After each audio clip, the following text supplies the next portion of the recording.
Hello there viewers, and welcome to episode 34 of F1 Talk, and in this edition I will be going over the Belgian Grand Prix that took place yesterday at the Spa-Francorchamps circuit. So before I get on with the race, there was a few things from qualifying to deal with, so I'll deal with those first.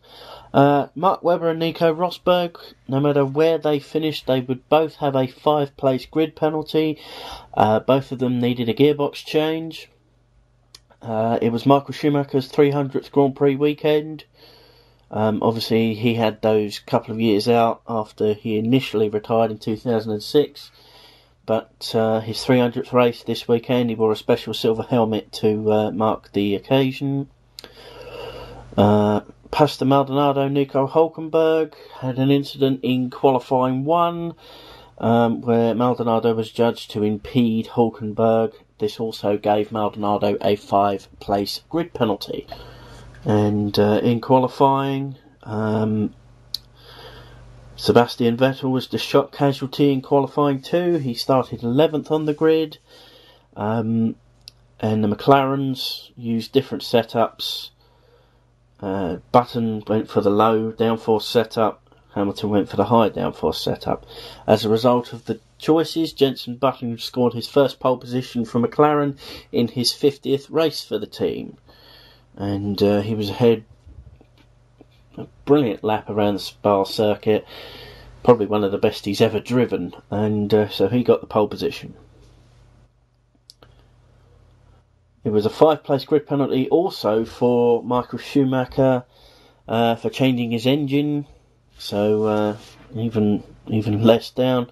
Before the race, Eddie Jordan spoke to Bernie Ecclestone and see what was going on. Ecclestone actually let the cat out of the bag and said something about Michael Schumacher retiring for good this time, and Eddie Jordan said, "Hang on, do you know something we don't know?" So we'll have to see what goes on.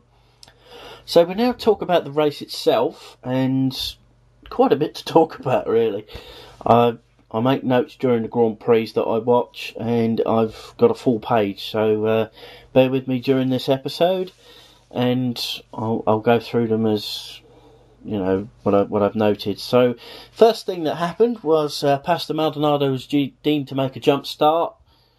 Either that or it was the absolute best ever start by a Grand Prix driver. There was no doubt he made a jump start.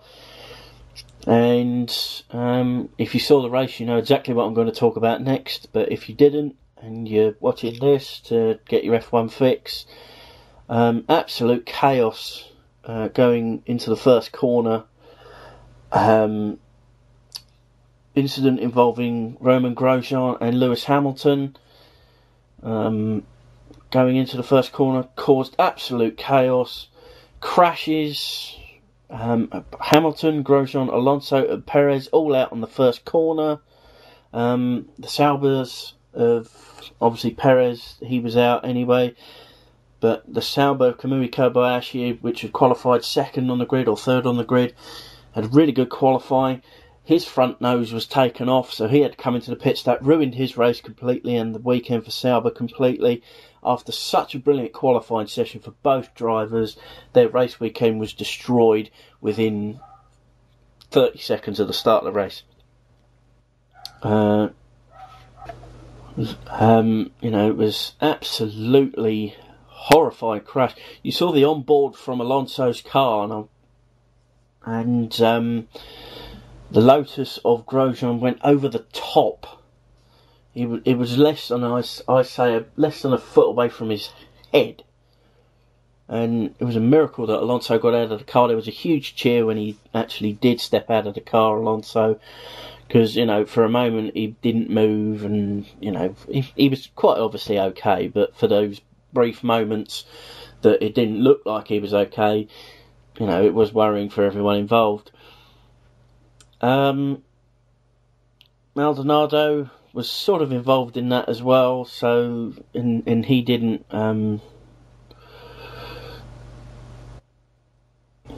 Grosjean was definitely responsible for the first corner. Maldonado in fact had contact After the restart, because the safety car came out and was out for about 4 laps, they managed to clear the circuit and restart. I actually thought there was going to be a red flag. I've seen crashes like that at Spa before, and it would have told me that there would have been a red flag situation. Had there been a red flag situation, we would have seen those drivers, Hamilton, Grosjean, Alonso and Perez, they would have all been eligible to return to the pits, grab the spare car or the T car, whatever it is, and go out again. Although we haven't had a red flag, proper red flag, for a crash like this since the new regulations came in. I'm speaking from past experiences with red flags and things like that.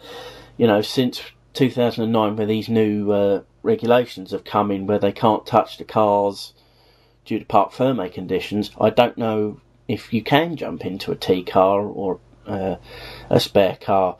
I assume that's the case. I've been watching F1 now for like 27 years, so I assume that's the case. I don't know if it is or not. If someone can make a comment or, in the comment box or whatever, and just clarify that for me, that'd be great. But anyway, so safety car came in. Maldonado actually retired with the contact. His suspension was damaged. Daniel Ricciardo of Toro Rosso was doing very well in the first stint. I mean, by this time, Button had flown away into the distance, and he's basically did what Vettel did last year. I mean, Button just went phew, and you couldn't actually see him for dust. But a good first few laps for Michael Schumacher. He started 13th on the grid with his penalty, and he was up to 5th by the end of the first couple of laps. And it was commentary made by David Coulthard and Ben Edwards all weekend, saying Michael Schumacher calls this place his living room, and he made his debut here. He won his first race here a year later, and now he's celebrating his 300th Grand Prix here. So, that was given. He likes the track, he loves the track, and so Daniel Ricciardo doing pretty well in the first stint. DRS working really, really well this weekend, I've noted, unlike Hungary, where it's got one rather small straight, and the DRS enabled cars. I mean, obviously it's less than a second behind. You can use your DRS, as you well know. But the interesting thing for me was that the Red Bulls were being outpaced by the majority of the rest of the field. Probably apart from the 3 newer teams, maybe the Toro Rossos as well. But the Red Bulls were being outpaced on the long straight going into the end of the first sector because of the fact that they went for high gear ratios. And they were maxing out their RPM by, say, 3/4 of the way down the straight.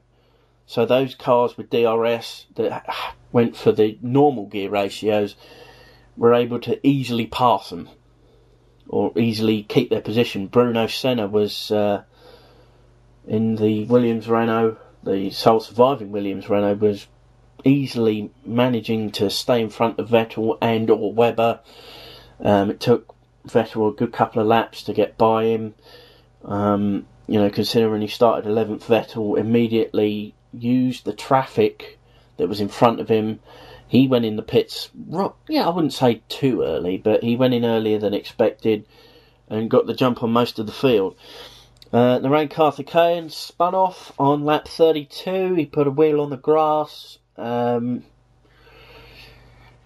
Just further goes to confirm what I actually think about him. He's easily the worst driver in F1 history. If anyone can put forward another name, please do so. There are drivers that have been in F1 for, say, one season with Minardi who've got more talent than this guy, but he's in the team, as I say, because he's bringing in lots of moolah to HRT. The pass of the year occurred during this weekend. Nothing will beat this pass. Kimi Raikkonen passes Michael Schumacher on lap 34 at Eau Rouge, on the outside of Eau Rouge. If you saw it, you know exactly what I am talking about. Absolutely thrilling pass. One of the best passes I have ever seen. I seem to remember Mark Webber doing something like it last year or the year before, but this was out of this world. They were just coming up to Eau Rouge. He went round the outside of Schumacher. Boom. Absolutely fan-bloody-tastic. I'm trying not to swear too much on this channel, but bloody brilliant manoeuvre. You saw it, you know exactly what I'm talking about.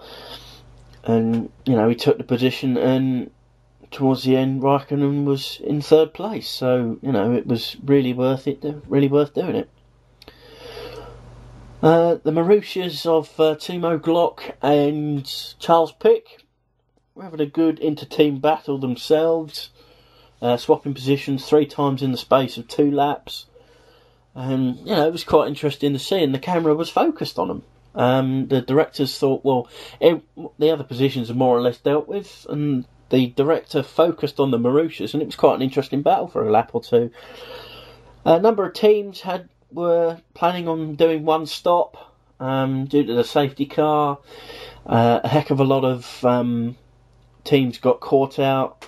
One stop wasn't enough. Both Mercedes wanted to do one stop. They both had to come in for 2. Bruno Senna wanted to do one stop. He had to come in for a second. And it just destroyed Michael Schumacher's chances of a really, really good points finish. He had got passed by Raikkonen at Eau Rouge, as I've just said, and he was on for a 4th. And, you know, Mercedes Senna came in for a second stop. But pretty good weekend for Nico Hulkenberg in the Force India. Kept out of trouble, which was one of the main things to do this weekend. Force India's like doing one-stop races anyway, so I think he managed to do a one-stopper while Paul di Resta had to come in for 2. And you can see the difference in the race results as I'll go through in a few moments' time. But absolute domination from Jenson Button, lights to flag victory, and you can see the McLaren's got pace. If they continue to go at this pace, then, you know, Button can do anything. As I've said before in these videos, if Button is hooked up around a circuit, if Button is confident around a circuit, he's got the correct setup, he's happy with the car, he's happy with the tyres, not a single driver can beat him. Maybe a Vettel, maybe a Hamilton on their best day can beat Jenson when he's like this, but an absolute dominating victory. Now, at the end of the race, you got all of that, and the crash at the start of the race was looked at by the FIA, and Romain Grosjean has been handed a 1-race ban next time out at Monza, which takes place in 6 days' time. So Romain Grosjean will not be in the Lotus for Monza. Be interesting to see who they bring in. Lotus test driver is Jerome D'Ambrosio, who is in the Virgin team last year. They may well bring him in for 1 race, but as we saw when Felipe Massa was injured in 2009, reserve and test drivers don't seem to do very well because of the lack of testing in F1 these days. So D'Ambrosio could be brought in. I probably would bring him in just to give him a race. That's what test and reserve drivers are for, if a driver's injured or banned or whatever. The last driver to be banned was Michael Schumacher in 1994. If you de-evolve the team, it's exactly the same team, so a little bit of history there. But you can't really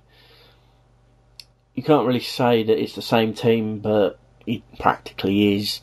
So Grosjean out for the Monza Grand Prix. And that's basically all the news from the Belgian Grand Prix. I will now go over the race results. First, with a dominant display, Jenson Button in the McLaren. No one was going to beat him this weekend. He was that hooked up around the circuit. And as I keep on saying, no one's going to beat him when he's in this form. Sebastian Vettel, second place. A brilliant second place, really. I mean, if it wasn't for Button's dominance, Vettel would have easily won that race, but Brilliant performance. Qualified in 11th, finished second. You can't ask for any more than that, really. Kimi Räikkönen third in the Lotus. Brilliant pass, as I say, and confirms his love for Spa. Yet another podium finish for Kimi. Fourth, Nico Hülkenberg in the Force India. Brilliant result. Force India love Spa. They got their first and only pole position here a couple of years ago, and quite frankly, enjoying a better race this time around. Let's see if they can continue that in the coming days. Felipe Massa fifth in the Ferrari. Sort of best you could hope for, really. I do seem to remember he came in rather early into the pits, and without Alonso, fifth was about the best Ferrari we're going to get. Mark Webber sixth in the Red Bull. He got passed by Vettel at the bus stop rather early on in the race, and you could tell that the two drivers for the team were going to have rather differing results. I think Webber was one of these drivers that had to come in for a second stop. Michael Schumacher seventh, and his 300th race weekend. That was quite difficult to say quickly. I reckon he would have enjoyed it. Lots of passing, lots of action in and around him. 8th place for Jean-Eric Verne in the Toro Rosso. 9th for his teammate Daniel Ricciardo. Toro Rosso is having a pretty darn good weekend. And 10th place goes to the second Force India of Paul di Resta, who was on a different strategy to Hülkenberg. He came in twice, I do believe, when Hülkenberg came in once. And you look at the difference in results, a 4th and a 10th. So the inter-team battle there is going to be rather interesting. We now head to the Drivers' Championship. Fernando Alonso with a DNF, his first DNF of the season. That's the first time he hasn't scored any points. Even in China he scored 2. He's on 164 as he was in the last Grand Prix. Sebastian Vettel now moves up to second with 140. Mark Webber third on 132.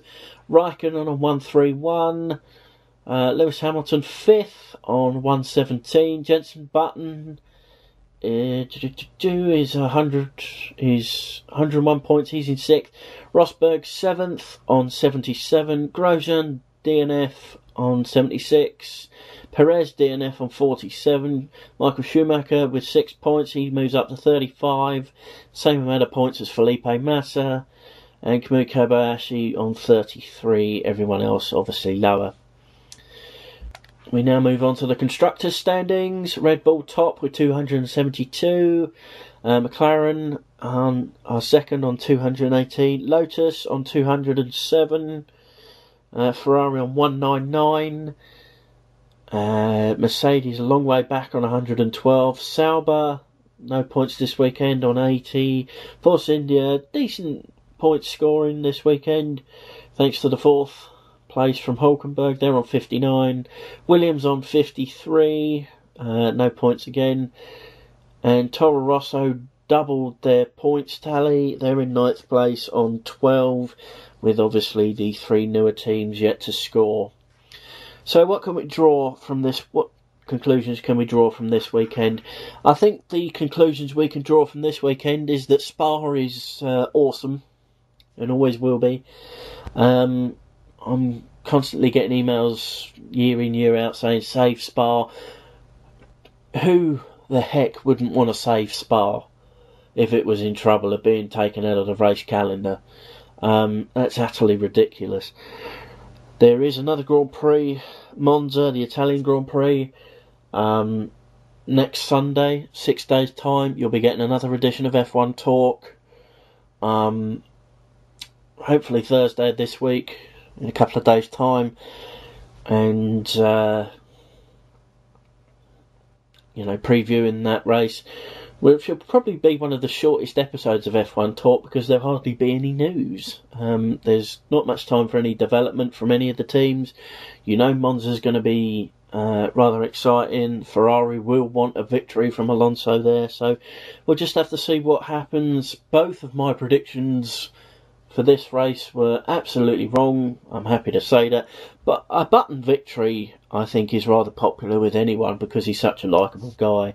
So utter dominance from Button. Let's see if McLaren can continue this form. They were brilliant before the break. They're brilliant after the break. And I thank you very much for watching. We'll see you next time for more F1 Talk.